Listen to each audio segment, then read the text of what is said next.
people had remarkably different tolerance for speaking up about failures and errors in different groups, even within the same organizational context.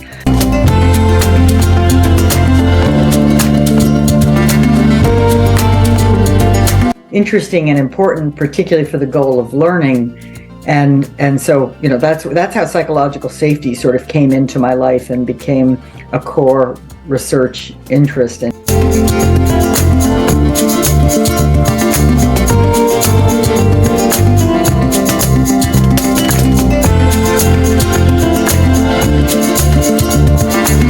Failure is, part and parcel of being alive.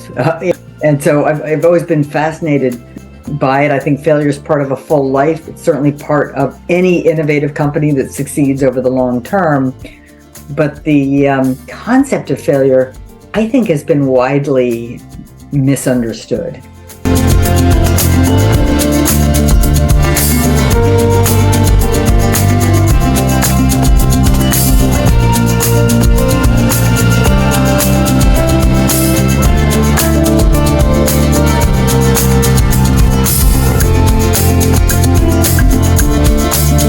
I think we're naturally ashamed of our inadequacies or shortcomings, and we want to be seen as perfect. We want to be seen in a good light by others, and this is quite instinctive as well as learned through life, because there's this underlying worry that we'll get rejected, and if we get rejected, from the group, from the company, from the family, we will be in trouble. Which, in fact, we would be in trouble. The irony is that we want to be seen as perfect, but we don't really like people who are perfect or who seem to think they're perfect, because deep down we understand that's not real. So, we want to be seen as flawless, and it's kind of a fundamental error, if you will.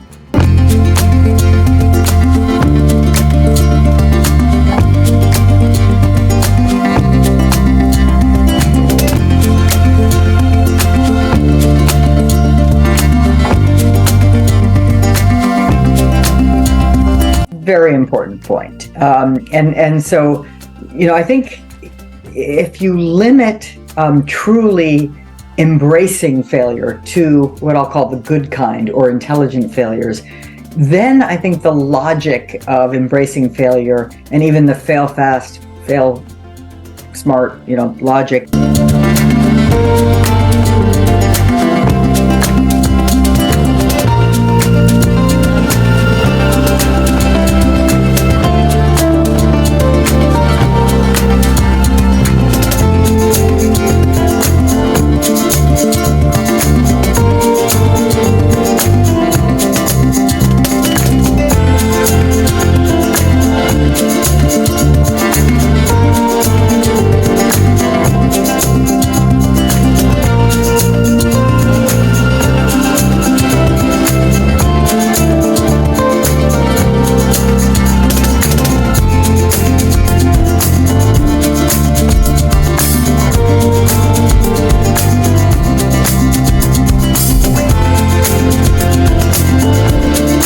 This is not at all, it's the opposite of mediocrity, because in order to experience intelligent failures, you have to be willing and able to engage in smart experiments. You have to do your homework. You have to think clearly about what might be possible.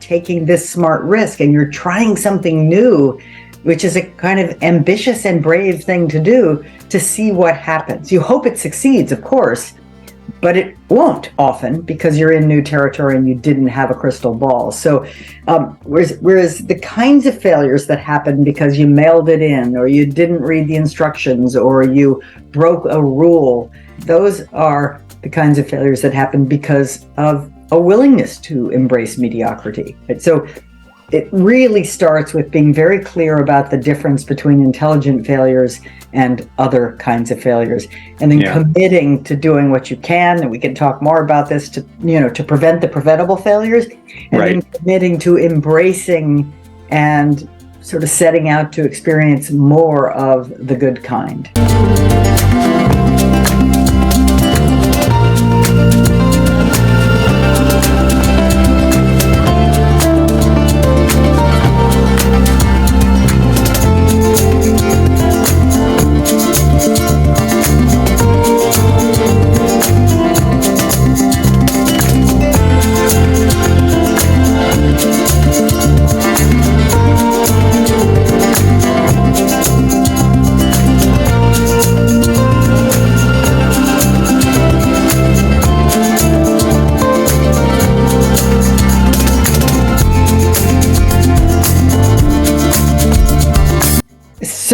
There's so much to say about this, and one of the things that I want to say is that don't be afraid to describe the bind, right? Don't be afraid to say out loud that, on the one hand, we really want creativity and innovation. On the other hand, we worry about, sort of doing things well, and make the tension at the heart of this issue discussable, because I think it's fundamentally a team problem-solving opportunity. It's not something that you as a leader either should or could specify to others exactly what to do and how to do it, right? But nonetheless, what are the key things that I think that leaders can do? To me, it starts with messaging, right?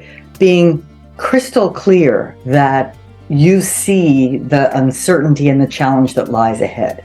When you describe those attributes, you're issuing an implicit invitation to others to contribute, to be the eyes and ears of the organization, to contribute their ideas, to speak up quickly about concerns or signals of possible threat. You're basically saying, we don't have a perfect playbook. We cannot, because of the world in which we operate. So that messaging, I believe, is really at the very heart of it. This is where it starts. It's sending the messaging that you see uncertainty, you see challenge, you're excited about it, you're optimistic that working together with all of the skills and experiences and talent we have here, we can do great things. But it's not straightforward, right? You're not mistaking your plans for sort of something that is written in stone and will necessarily happen. You are presenting and thinking of and messaging plans as hypotheses, as good hypotheses, but ones that will invariably need to be updated as more is learned. I think it starts with messaging. It then is at the very top of organizations. It's about building in systems and supports for smart experiments. One thing I always want to have emphasized at the top of organizations is that your pilot projects of innovations, of new services and new products, should absolutely fail. Now, I don't mean in an absolute sense, being useless. I mean that they should discover, they are good pilots if they have discovered the vulnerabilities in your great new idea before you release it at scale, right? So what I often see in organizations is a picture perfect pilot only to be followed by a launch that is a fiasco. And that's because they didn't get the kinks out. They didn't realize, like the pilot, the pilot was a failure because it didn't fail, whereas then the launch, was a failure because it did fail. So in other words, senior leaders are those who help create the conditions and the spaces where the failures happen so that they don't have to happen publicly and at scale.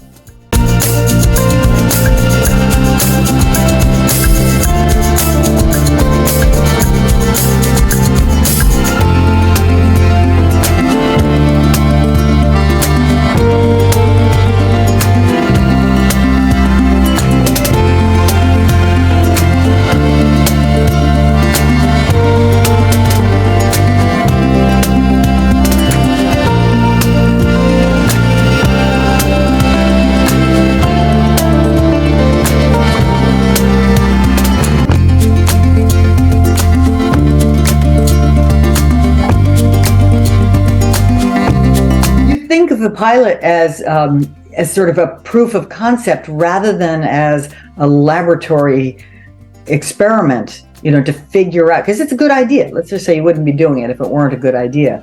And your job now is to figure out how it can work perfectly at scale later, not right this minute. And the only way to have it work perfectly at scale later is if now is willing to fail and fail small in just the right ways.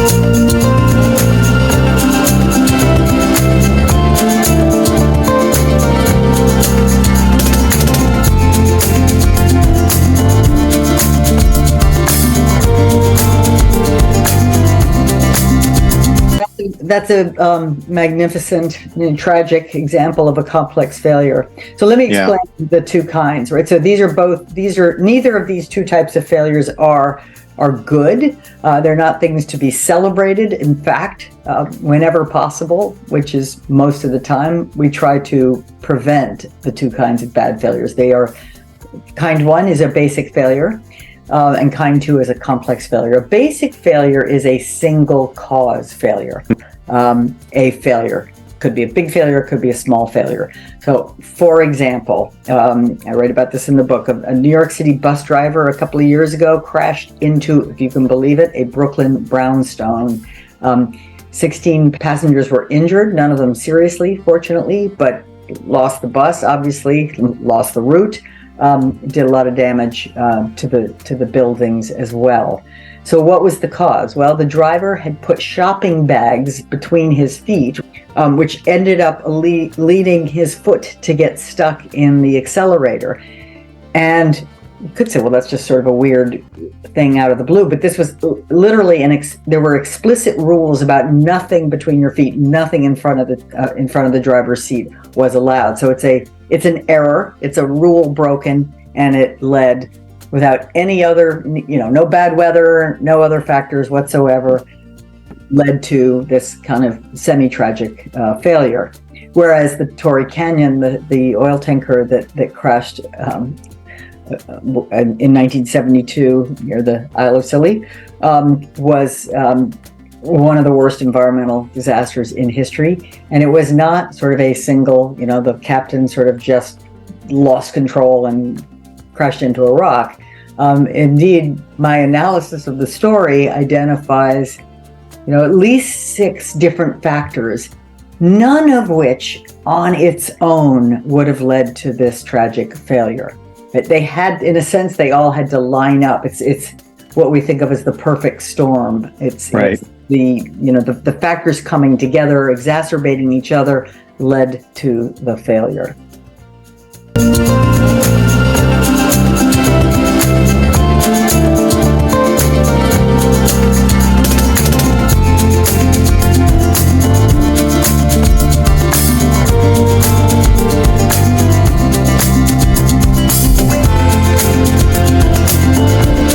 Right, exactly. It's like the factors, when I say factors, 6 factors in this case, they're all like small deviations from best that on their own would not lead to a bad outcome. So you can sort of casually, ignore them or not worry too much about them. Okay, so we didn't program just right, or, anyway, the currents changed in a way we didn't expect. All of those things would have been totally fine, but having the fact of them all happening at once led to the outcome. But most of the complex failures I have studied could have been prevented had someone been willing to